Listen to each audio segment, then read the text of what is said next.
In today's video, I'm going to be making 4 Christmas Dollar Tree DIYs for my home decor. For the first project, I need some wooden clothespins, wooden stickers, Waverly antique wax, as well as twine and glue. To get started, I'm going to take apart 5 clothespins.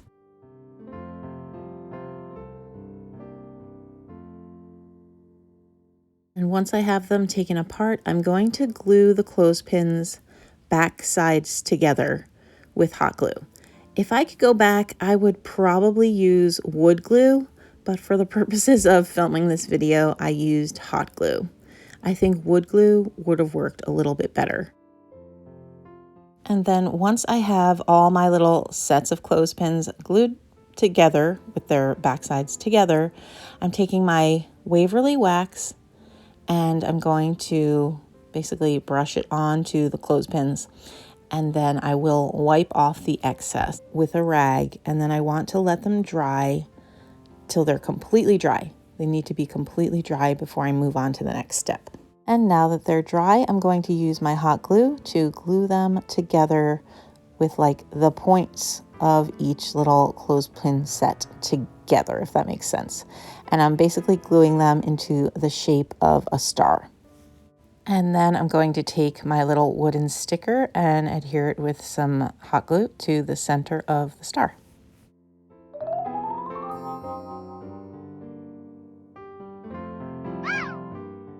And then I'm going to take my twine and create a little twine hanger.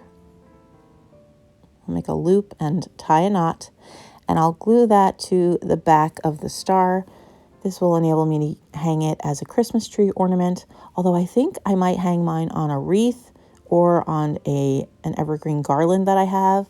I wanted to make these because they kind of go with the cabin theme, the woodland theme that I'm going with in my family room. So I thought that these would be a nice addition.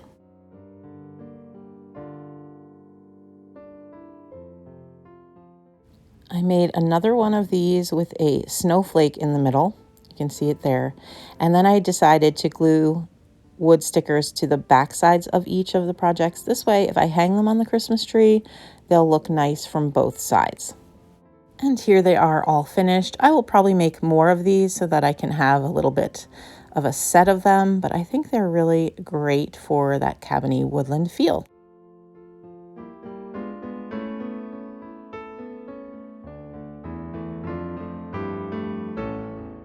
Today's video is part of a collaboration called Santa's Travel Around the World Christmas Collab, hosted by Deco Easy. So when you're done watching my video, I would love it if you would click the link to the playlist in my description box. I will also place a link to the Deco Easy channel if you'd like to check that out. And check out some of the other creators. There are tons participating. Next, I wanted to make some smaller pieces of decor, either to fit on a tiered tray or on a small shelf. I'm using a small cloche from Dollar Tree, some of the Dollar Tree Christmas trees. That cute little set, I guess it's like for their villages. It has a camper and a red truck, then some ribbon and some pillow stuffing from my stash. So first I'll remove this sticker. It comes off pretty easily. So good job, Dollar Tree, giving us a sticker that will actually peel off the clear plastic. That was good. For this project, I want to use the little red truck, and I will set aside the camper for the next project. And I'm sure you've seen a million of these made. I decided to make my snow with the pillow stuffing. You can also use the sprinkly snow that you buy for the Christmas villages. You could use glitter. You know, it's kind of whatever you have. This is what I had in my stash. So I'm going to go ahead and just take a chunk of the pillow stuffing and spread it out really thin, because ultimately I don't want it to block my truck too much, but I do want it to look like my truck is in snow. Now, the other issue you might be thinking is that the truck needs to be glued to the base to stay in place, and that is true.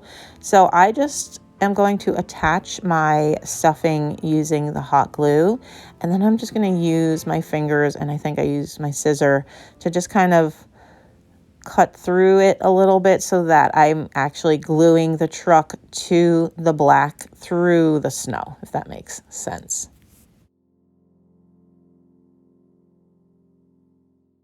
And some of the snow snuck under that wheel, so I'm just going to use my finger to move it out of the way and add some additional hot glue to make sure that the truck is securely attached to the base. And I'm also going to glue the trees in the same way, so I'm just moving the snow out of the way so that I make sure I'm gluing the trees to the black base, not to the white pillow stuffing. Now I'm going to trim the excess snow from around the base with my scissor.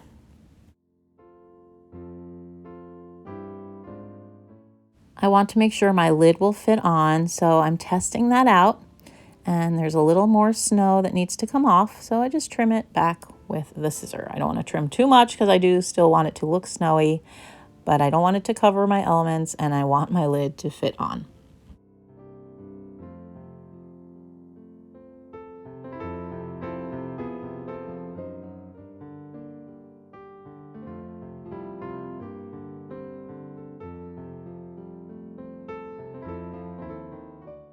I have these rub-on transfer letters out for the next project, but I think I'm going to use some for this project just to add "Let It Snow" to the front of the cloche. So I'm going ahead and cutting out the letters individually for "Let It Snow" so that I can spell it out. I'm going to start with the letter E because that's the center letter.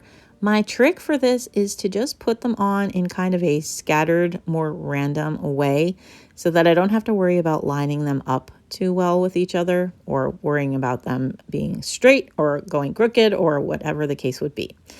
And if you're worried about them sticking to the clear plastic, I can attest to the fact that they stick very well, because I had adhered one to plastic and had to remove it, and it was very difficult to get the letter off. And here it is with all the letters adhered. I think that turned out super cute. And then I'm going to add a little piece of this ribbon. This is one of my favorite ribbons from Dollar Tree because I do red and black buffalo check in my family room, and it has little snowflakes on it. It totally goes with the little cabin ski lodge kind of feel that I go for in that room. So I'm just going to wrap a piece of this around the bottom of the cloche just for an added detail, and then I'll add a bow. Nothing fancy here. I'm just tying a simple shoelace bow. This is probably the bow I use most often. I just like the simplicity of it, and then I'll just hot glue that to the bottom.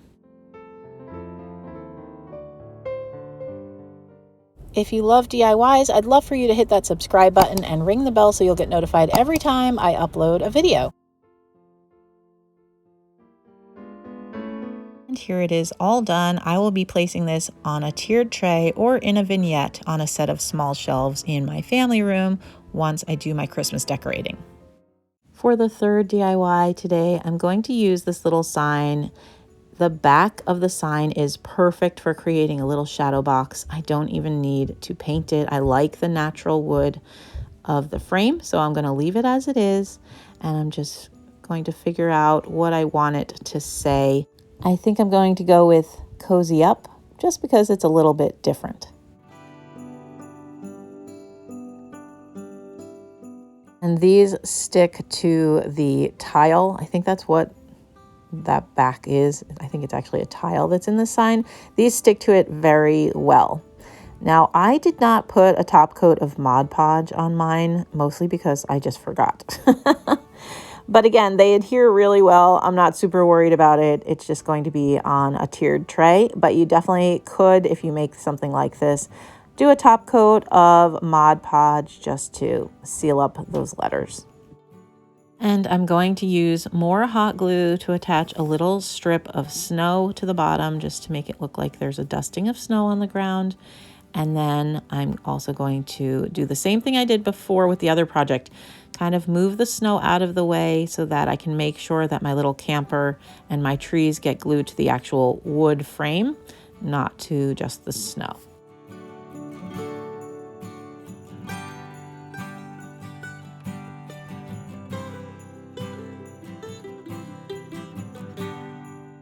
I want my trees to be different heights, so that's easy enough to achieve.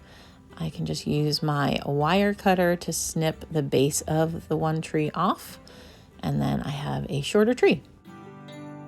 A little bit of the gold from the base of the tree is showing, so I'm just going to glue a little bit more of the pillow stuffing to the front of it. For a little pop of red, I'm going to attach another shoelace bow to the front of this project. And here's my shadow box all complete. And when I held it up, I realized I should really cover up the back, especially because it's going to be on a tiered tray. So I just grabbed my white chalk paint and did a nice thin coat of paint. It adhered very well and covered that graphic very well.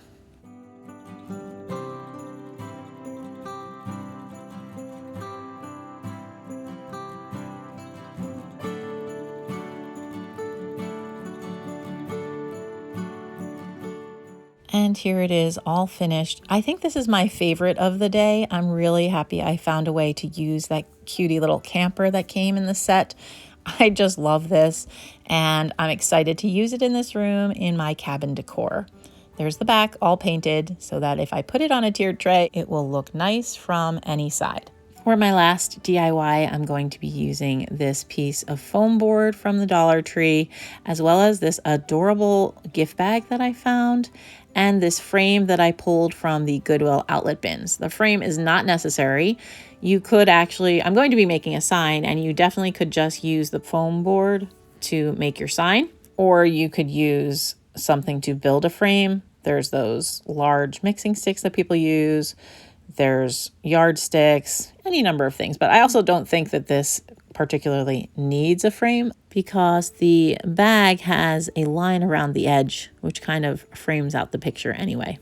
Now, since I'm using a frame, I don't need to be too careful when cutting this out. If I was going to just use the foam board and not use a frame, I would cut this much more carefully. So I'm just cutting it out so that I can have the one front sheet of the gift bag and not have to deal with the rest of the gift bag. And you can see this gift bag has a lot of nice accents on it, so I'm going to set those aside possibly for another project at another time. It has a nice plaid. You could definitely use these for other things. Full disclosure, I did a terrible job on this step of the project. I probably should have created a template for the interior part of my frame because it's a funny shape. It has like rounded corners, but I didn't do that. I was just trying to like guesstimate the size that I needed my foam board to be to fit into the frame. So I wound up being about a quarter, maybe a half inch short. It's fine. I was able to use it.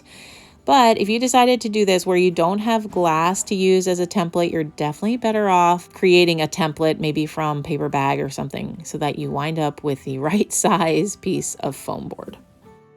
For cutting the foam board, I definitely would have been better off with a craft knife and a mat underneath it. So if you decide to use foam board in a project like this, use a craft knife instead. I cut my gift bag to the size that I needed. I made it the correct height of the foam board, but I did leave a little extra on the sides of the foam board because I told you I was a little bit short. So I just left a little overhang, and now I'm using my Mod Podge to adhere my gift bag to the foam board.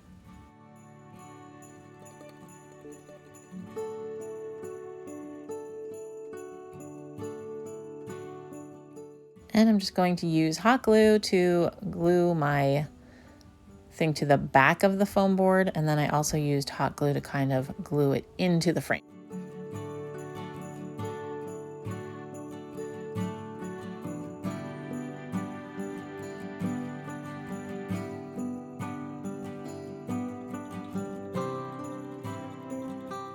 And just to add an extra little detail, I'm going to attach some greenery to the corner of my frame. I picked up a garland from a thrift store and cut it up for greenery this year because my Dollar Trees did not have nice greenery. Very disappointing. But maybe you have some in your stash that you could use for this, or just cut something up that you have. I just think this is a nice added detail for the sign. For one last accent, I'm going to create a simple bow from this Dollar Tree burlap ribbon and glue that on top of my greenery. And here's my completed sign. I haven't hung it on the wall yet, but I will be doing that this week. And it just goes to show you don't have to spend a lot of money to have a nice piece of larger decor for your home decor. And that's all that I have for you today. Thanks so much for watching. Please go ahead and subscribe if you're not already subscribed. Check out the playlist for lots of ideas, and I'll see you in my next video.